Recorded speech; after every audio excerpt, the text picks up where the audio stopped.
Birləşmiş Ştatlar hökuməti terrorizm riskinin yüksək olduğu 14 ölkədən ABŞ-a uçan sərnişinlərin daha ciddi yoxlanışı haqda qərar verib.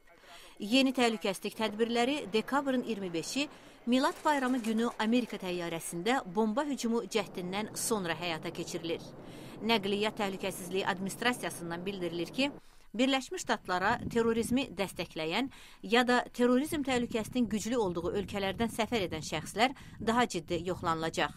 ABŞ Dövlət Departamentinin terrorizmi dəstəkləyən ölkələr siyasında olan ölkələr Kuba, İran, Sudan və Suriyadır.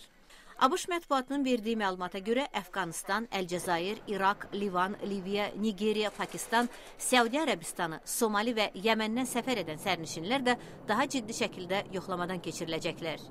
Yeni tədbirlərə bədənin əllə yoxlanılması, bütünlüklə skanerdən keçirilməsi və partlayıcı maddələrin mövcudluğunu öyrənmək məqsədi ilə yükün xüsusi yoxlanışı daxildir.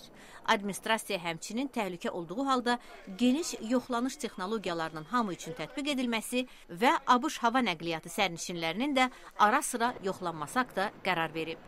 Amerika televiziyasına müsahibələr zamanı əks-terror məsələləri üzrə baş müşavir John Brennan deyib ki, ABŞ rəsmilərinin Nigeriyalı şəxsin hücum həyata keçirmək planı barədə məlumatı olub, lakin onun sözlərinə görə bomba hücumu cəhdi ilə bağlı kəşfiyyat məlumatları olmayıb.